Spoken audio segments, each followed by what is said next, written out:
Let's look at the dueling épée de combat. Hey folks, Matt Easton here of Schola Gladiatoria. Now I'm here with my friend Gavin, who's over here doing some stuff with me today, and he's brought some interesting toys to look at. So what are these, Gavin? So these are late 19th century épée de combat.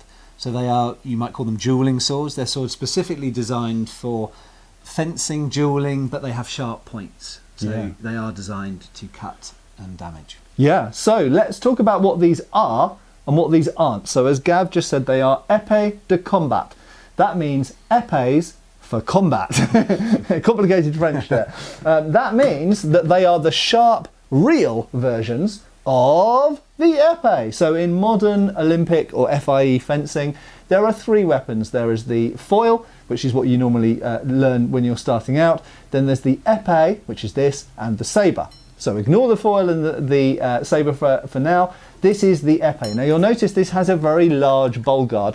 And modern versions have what a so-called orthopedic grip. I've actually got an old-fashioned French grip on mine. Well, you'll notice it is very bent. We'll come back to that. And you'll also notice, as I say, it's got a very large bowl guard. But of course, most importantly, the most important difference here is it is blunt, and it has a little button on the end there that creates an electrical circuit when it's plugged in through your jacket to an electrical scoring box. So when you poke the other person first, you get a point. Right. So where the épée, the modern fencing épée, comes from is one of these. Do you want to bring that up closer to the camera, Gavin? I'll grab the other one. So if we start at the hilt here. So tell us about its features, Gav. So this is a French design. So it's got very similar to some early 20th century foils and épées. It's got this grip, which is square.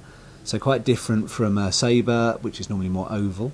It's got a nice piece of decoration at the end to give it some... It's a helmeted head, isn't it? So the pommel gives it a bit of counterweight. And then you have, as Matt's already described, you have quite a large guard coming over to protect your hand. But because this is designed not for going into war or anything like that, you're not so much worried about any other protection, no knuckle bows, anything like that. You then have a triangular blade, which is relatively strong at the base, but then tapers to an extremely, and I don't know if it's going to focus, but an extremely sharp point.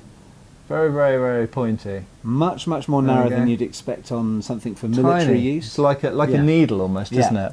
But super light, quite long, but super light, very manoeuvrable. If anyone's done small sword or, in fact, épée, they would be used to how it moves.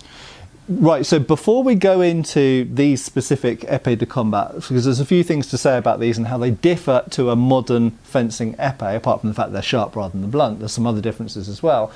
There's also a degree of evolution in the épée de combat, but we should just briefly say what they are not. And I know from experience from 10 years of making YouTube videos about swords, a lot of people will think that these are rapiers, okay? So this is a cup hilt rapier.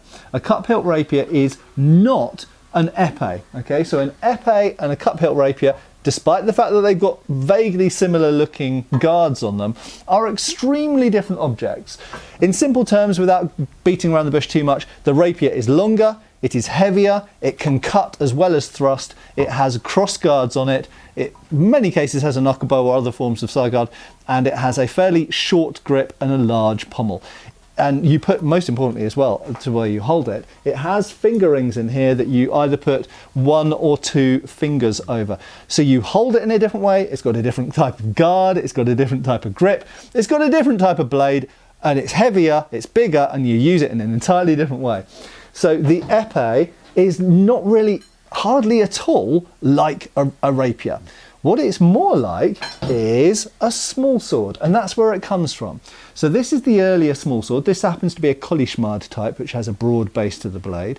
But fundamentally, the most important similarity here is it has a triangular section blade, exactly like an épée.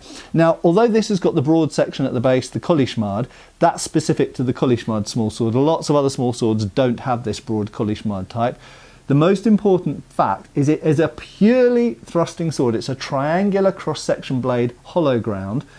So it's very stiff for its weight and size and very, very pointy. So in that sense, the small sword is like the épée. But there are some ways that the small sword is also different to the épée, principally in the hilt. Okay, do you want to tell us about some of those differences, Gav? So as I mentioned, that you don't have a knuckle bow. Yeah. You don't have the fingering to put your finger over. Obviously, as small swords developed, those got smaller anyway, so it was less about putting your finger, it was more about resting your finger on it or around it rather than putting it over. The grip's a lot longer, which gives you see in modern fencing styles, you can choose different grips, but essentially you're using a lot more of your palm on this part of the grip than you would on a small sword. The cup's bigger, and I'm assuming that from a dueling perspective, it's far more important to get an impressive cut on the face than it is to get stabbed in the finger, but it certainly gives you some protection there. But the most important probably difference is with the blade. So as you get to the end of this blade, compared to the small sword is still quite robust right up until the point, whereas here this is super thin, and if you were to use this in anything modern sparring, even if it wasn't sharp, you'd be worried about that breaking. The other thing to say as well is that the épée de combat, much like the modern fencing épée, is a bigger weapon. So as Gavin said, it's got a longer hilt and a bigger guard, but it's also got a longer blade. Although the blade on the épée de combat is fundamentally a small sword blade, triangular cross-section thrusting only, these are 34-inch blades. A lot of them are more like even 35-inch blades, whereas small swords tend to only really be 29 to 32-inch blades. So small swords are shorter in every part than an épée de combat. So épée de combat is bigger, but nowhere near as big as a rapier. Now, something to say as well about the grips, actually, as Gavin said. The épée de combat grip is much longer and has a different form to it. So you hold it in a different way, and it balances differently to the small sword. So the hilts are very different in that sense. But also he mentioned the size of the guards. Now, these have actually got quite large guards, which to me probably indicates they're relatively late examples. Yeah. As you say, late 19th century, you think? Yeah. Now, clearly they are not as big as the modern sporting épée. The modern sporting épée guard is huge and asymmetrical. The period épée de combat guards are symmetrical and not as huge, but I've actually had examples of épée de combat myself, and they did not have guards as big as this. So I think if we look at earlier versions, they have smaller guards. Can you think why that might be? I've got my theories. My theory is that as you go through the late 19th century, early 20th century, when these are still being used, particularly in France and Italy and places like that, that the duel is still there, it's still a matter of honour, but it's less about actually hoping to kill someone and more about the first blood idea. You know, your honour has been won. You've scratched them, and this would definitely hurt, and it would definitely draw blood. But it's I mean, you could definitely kill someone with one of these, but that wasn't their intention. So for anyone who doesn't know, the duels used for the épée de combat were first blood duels, and that's why we have the rules in modern épée fencing, whereby it's whoever touches first. Because as soon as you get first blood, you stop. The referees jump in and go, honour has been satisfied. Yeah. So it's really about poking someone before they poke you, and hopefully not killing them.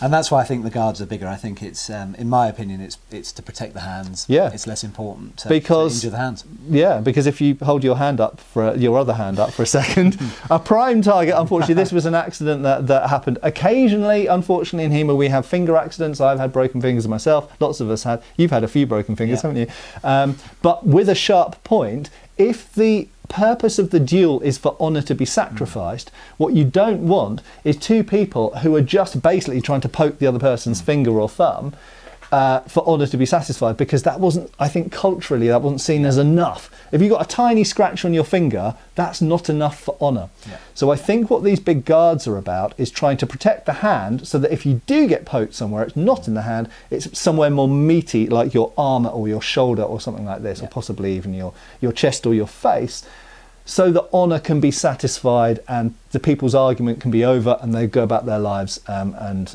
carry on. So I think it's primarily because poking a hand is too easy if you don't have a big guard.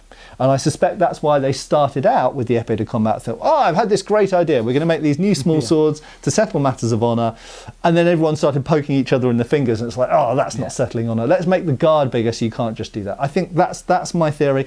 If you know some other period sources, probably French sources, that talk about this, I'd be super interested to see in the comments down below. So I think we can pretty much sum up there. The épée de combat is the predecessor to the sporting épée. I did also mention I would just talk about a couple of differences. Fundamentally, the sporting épée got a bigger bowl guard, probably for similar reasons, because people were poking each other in the hands to score points, and they were trying to make it a bit more sporting. And also you'll notice even the French grip, modern Olympic épée, has a more kind of canted or angled grip, whereas the original épée de combat are quite straight grips. So there's a couple of differences like that, but overall in size and weight, and even the rules for the use of épée in the Olympics are based on the épée de combat. So the French dueling sword of the 19th century, really the descendant of the small sword, and you could say the far descendant of the rapier, but a very different object to the rapier. And these are two great examples. So thank you for bringing them along, Gav. You're welcome. And I hope that we'll see you back on the channel really soon for another video. Cheers, folks. Goodbye.